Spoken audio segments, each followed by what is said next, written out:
Gucci, Givenchy, and Kate Spade, just a few designer items gifted to Mayor Brandon Johnson. So first of all, the pronunciation of those luxury brands from this local news reporter, classy, fancy, if you will, and I definitely appreciate it. Let's hear it one more time.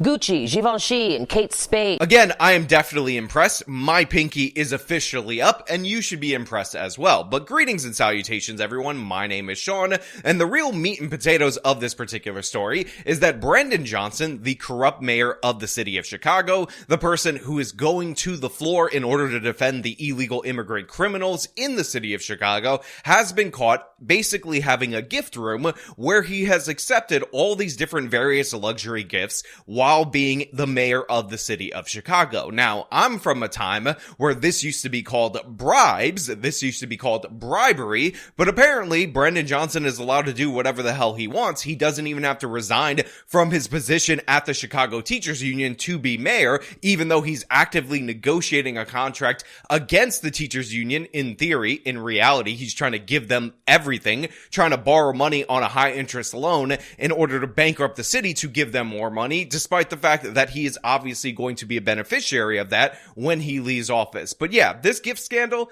absolute disaster for Brandon Johnson optically, although I think it should also be a disaster for him in terms of criminal charges, because bribery used to be a crime in the United States of America. On February 15th and February 16th, DebateCon 5 is happening. I will be debating on the 16th, which is the second day. The link to tickets are in the top of the description. It is in Newark, New Jersey, so if you live around the area, I hope to see you there. It's okay to accept those items, but a new report by the Office of Inspector General says they weren't logged properly. The OIG says it had to send an official request to see the gift logbook. So crazily enough, in the city of Chicago, for whatever reason, it is actually acceptable for the mayor of the city of Chicago to accept all these different various gifts from certain people, probably because they don't reach over a certain dollar amount. However, the only condition of accepting these gifts, or bribes, if you will, is that you have to log them appropriately so that the public can know exactly what you're receiving as a member of office. So again, they don't limit or they don't basically outright ban the gifts that you could receive. You just have to explain it to the public, but Brandon Johnson never explains anything to the public, so he's essentially been hiding all of these different various items. And again, it just goes to show you how little he cares for the taxpayer, despite the fact that he says he's a man of the people. Again, remember, he was spending thousands upon thousands of dollars at a barber shop getting his haircut, even though, again, he's a guy, and getting your haircut should cost you in a major metropolitan area with tip no more than $40. Again, he's not even going to an actual salon where they overcharge the hell out of you. He's going to a regular barber shop. The gifts range from a Gucci tote bag to a Montblanc pen to Hugo Boss cufflinks. Receiving them is not improper, according to the city's inspector general, but they have to be noted in a publicly available logbook. When agents for the city's independent inspector general's office went to access that book, they were met with roadblocks and denials from the mayor's team. Now again, in this particular instance, Brandon Johnson does not appear to be facing any criminal charges. However, they did have a recommendation for the inspector that looked into this, that basically he has to make these gifts publicly available, or at least the knowledge of them publicly available, and actually open up this gift room where he's keeping all these different various items for the public to view them, or for inspectors to actually view them for both unannounced and announced inspections. But Brandon Johnson doesn't follow the rules. Brandon Johnson is probably going to accuse them of evil white racism and say, "Shut up, you evil white racist," because that's what he does. Undercover Inspector General workers visited City Hall's 5th floor asking for access to gift logs that are supposed to be available to the public. They were denied.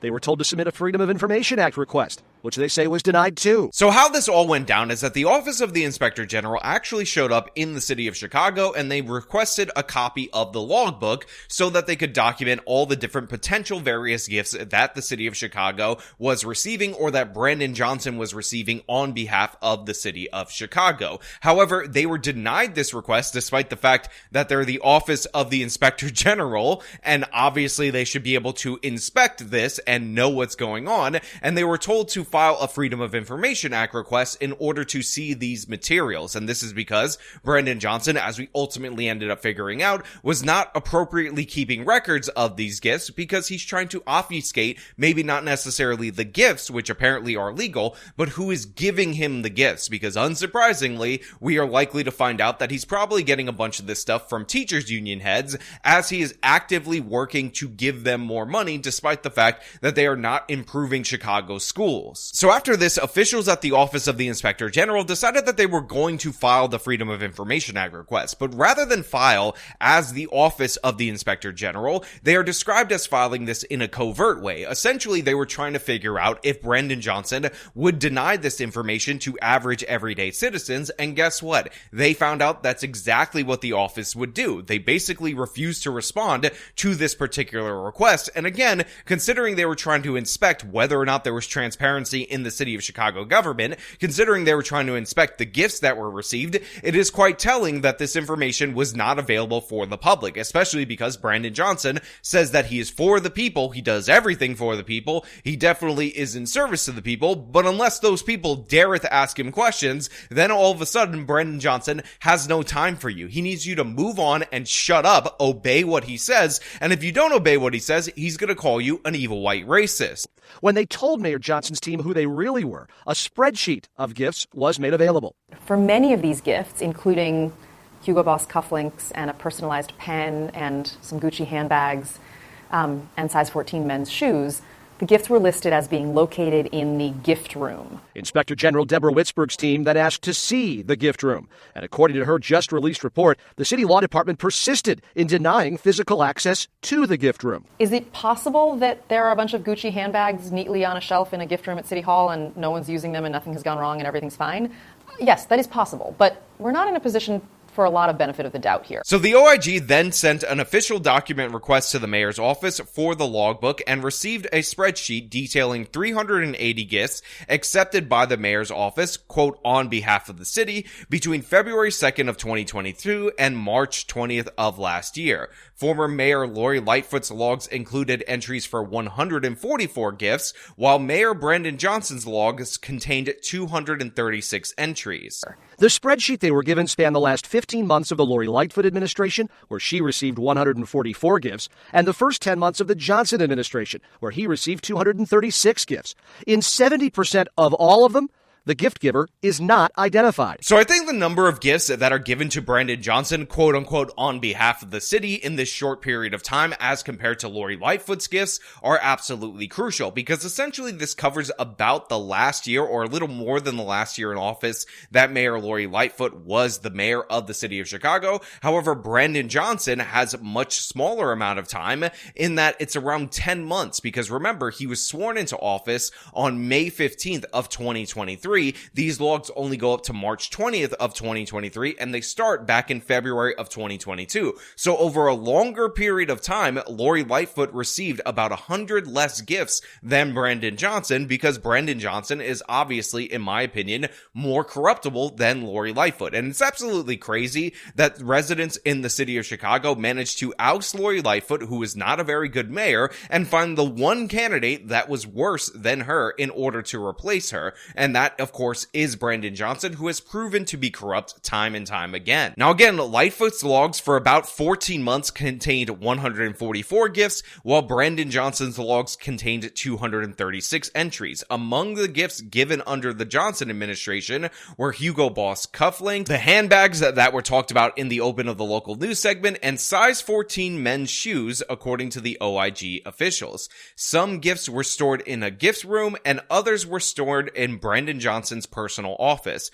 The OIG visited the 5th floor to do an unannounced inspection of the gift room and was denied access. Quote, when gifts are changing hands, perhaps literally in a windowless room in City Hall, there is no opportunity for oversight and public scrutiny of the propriety of such gifts, the identities or intentions of the gift givers, or what it means for gifts like whiskey, jewelry, handbags, and size 14 men's shoes to be accepted on behalf of the city, said Deborah Witzberg, the Inspector General for the City of Chicago. Under the government ethics ordinance, city officials are generally prohibited from accepting gifts over $50 unless they are accepted on behalf of the city. Where there's anything of value being exchanged, we would absolutely want to know whether those gifts are coming from people looking for influence in some way, whether those are lobbyists or people doing business with the city. I've never even seen this room that they're talking about. Mayor Johnson was asked about the investigation today. I don't mean to make light of, this so-called investigation, but quite frankly, it bears very little. If people want a tour of this room, I'll sign up because I've never been to it myself. So this is where things get extra sketchy, because the reason you're covering up all these different lavish gifts that you're receiving obviously could be that you don't want people to know who's giving it to you and what the terms are of those gifts, which, by the way, would be equivalent to bribes. Also, you're not allowed in the city of Chicago to personally accept gifts valued over $50. And as we know, expensive shoes, expensive handbags, and all this other stuff, those are definitely over $50. However, the loophole is you accept them on behalf of the city, but the idea that you're going to give Brandon Johnson shoes personally, Brandon Johnson cufflinks personally, Brandon Johnson women's handbags personally, and then say, oh, it's actually on behalf of the city, and that makes sense, even though those are distinctly personal items, is crazy in every possible way, and again, should be considered bribery. And again, if it's not bribery, why is Brandon Johnson covering up the receipt of those gifts as the mayor in the city of Chicago? Why is he denying the Inspector General's ability to inspect this gift room? And why is he keeping some of these gifts in his own personal office? Johnson's team says they will transition to new policies on how gifts are accepted and will make the gift room available to the Inspector General, but as of today, they still have not. When things happen behind closed doors, people have every reason to assume the worst. Now look, to be 100% clear, there are a ton of reasons to not like Brandon Johnson. There are a ton of reasons to question his ethics and motivations. And in comparison to all the other things that he's done as the mayor of the city of Chicago, this pales in comparison to those other things. That being said, it is very indicative that the progressive, the person who is supposedly fighting against corruption, fighting against money in politics, is so quick to cover up each and every little bit of spending, each and every little bit of gift that he receives, cover up his association with the teachers union, when in reality, we see time and time again, these are corrupting influences. Now, of course, I want to know what you guys think about this down in the comments below. If you like this video, then show them by leaving a like, subscribe for more content, follow me on my social medias, support me via the support links in the description of this video. This has been me talking about Brandon Johnson accepting bribes on behalf of the city and not disclosing them. Till next time.